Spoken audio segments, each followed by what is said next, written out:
पहला प्रश्न, आप कहते हैं कि शिष्य गुरु को नहीं खोज सकता, गुरु ही शिष्य को खोजता है।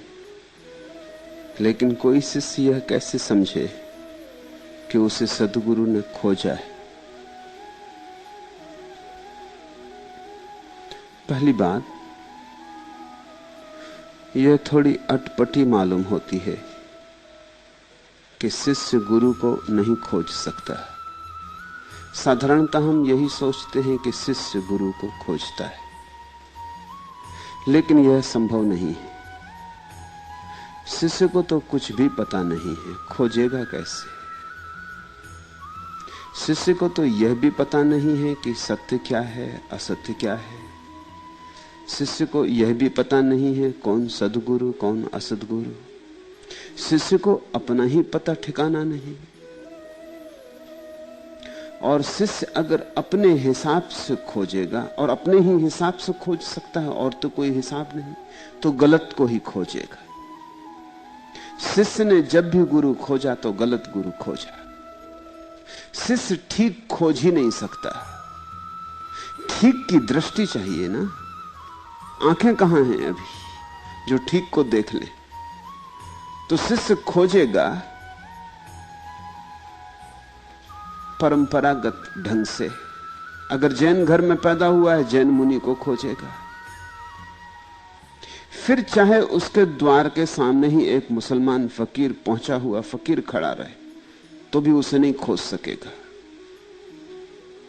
क्योंकि उसके पास बंधी लकीरें हैं। अगर दिगंबर है तो ज्ञानी को नग्न होना चाहिए, और ये फकीर कपड़े पहने खड़ा है, बात अटक गई। अगर हिंदू है तो हिंदू को खोजेगा, अगर मुसलमान है तो मुसलमान को खोजेगा। बंधे हुए लक्षण उसके हाथ में, आंख तो नहीं है, देखने की क्षमता तो नहीं है कि आर पार हृदय में देख ले, कि झांक ले कहां घटना घटी है, कहां कौन जागा है।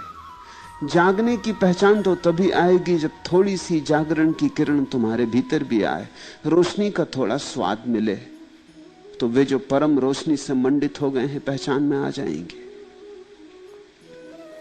जल थोड़ा एक घूंट ही क्यों ना पिया हो, फिर सारे जल की पहचान आ गई, फिर सागरों की भी पहचान आ गई, क्योंकि एक घूंट जल में भी जल के पूरे लक्षण आ जाते।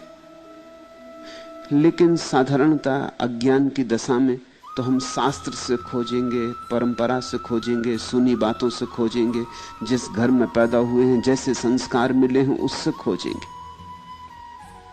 इसलिए तो महावीर को हिंदू न खोज पाए। महावीर मौजूद रहे, हिंदुओं से कोई संबंध न बन सका। बुद्ध को जैन न खोज पाए, बुद्ध मौजूद रहे, जैनों से कोई संबंध न बन सका। रामकृष्ण जिंदा थे, कोई दूसरा नहीं पहुंचा। जो काली के भक्त थे वही पहुंच पाए। रमन जीवित थे, कौन गया? वही गए जो परंपरागत रूप से पहुंच सकते थे।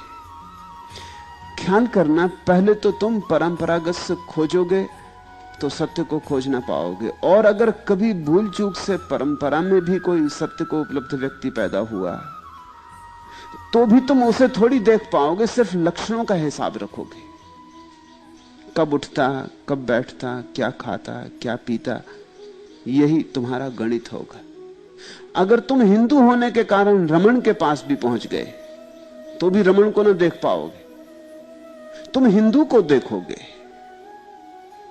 ऐसा समझो कि तुम अपने अतिरिक्त और कुछ भी नहीं देख सकते। तुम जहां जाओगे अपनी ही शक्ल देखोगे, तो गुरु कैसे खोजोगे? इसलिए इस बात को समझ लेना कि गुरु ही खोजता है। मगर खोज का मतलब यह नहीं कि गुरु खोजता हुआ तुम्हारे घर आएगा। खोजने तो तुम्हें ही निकलना पड़ता है। एक घाट से दूसरे घाट, एक गुरु से दूसरे गुरु, एक द्वार से दूसरे द्वार। खोजने तो तुम्हें ही निकलने पड़ता है। कुआं तुम्हारे पास नहीं आता, प्यासे को ही जाना पड़ता है। लेकिन जब तुम किसी गुरु की नजर में आ जाओगे, इतना तुम्हें करना ही पड़ेगा कि गुरु की नजर में पड़ जाओ।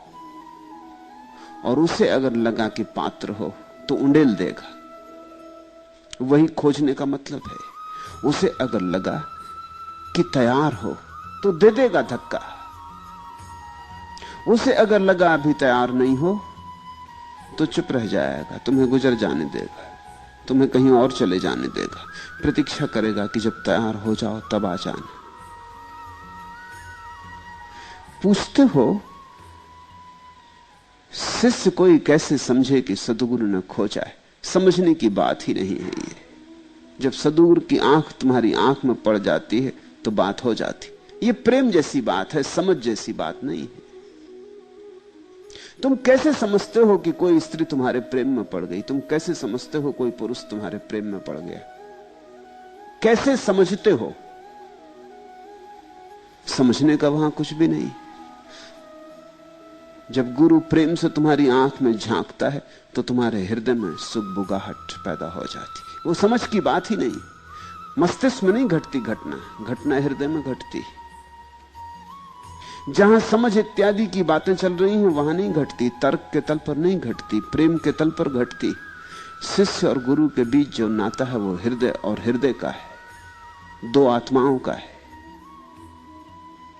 ये बात जब घटती है तो पहचान में आ ही जाती। इससे बचने का कोई उपाय नहीं। अगर तुम मेरी बात समझो तो मैं ऐसा कहूंगा, जब गुरु तुम्हें चुनेगा तो तुम कैसे बचोगे समझने से? असंभव है बचना। वे आंखें तुमसे कह जाएंगी, वो भाव तुमसे कह जाएगा, गुरु की उपस्थिति तुमसे कह जाएगी कि तुम अंगीकार हो गए हो। किसी ने तुम्हें चाहा है और किसी ने बड़ी विराट ऊंचाई से चाहा है।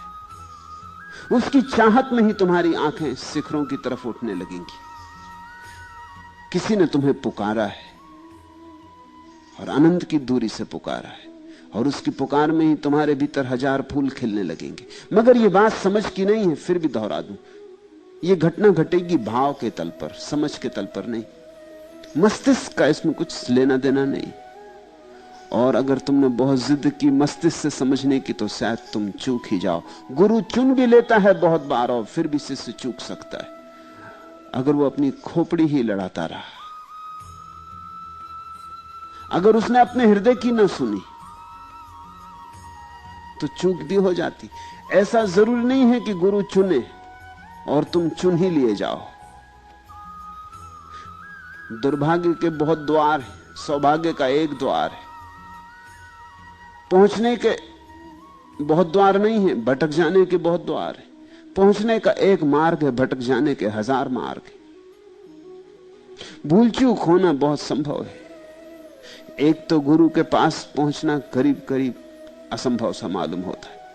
पहुंच भी जाओ तो उन आंखों की भाषा को समझ पाओगे? समझने से मेरा मतलब हृदय को आंदोलित होने दोगे?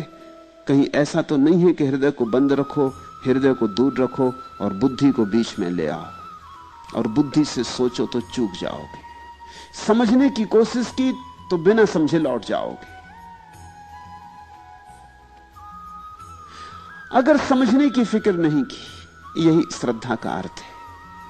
श्रद्धा का अर्थ है समझने की चिंता अब नहीं है, अब होने का भाव उठा है। समझ के तो देख लिया, क्या समझ पाए? कितना तो रगड़ा सिर को पत्थरों से, कोई चमक पैदा नहीं हुई। ये लेकिन स्थिति वैसी ही है जैसी प्रेम की।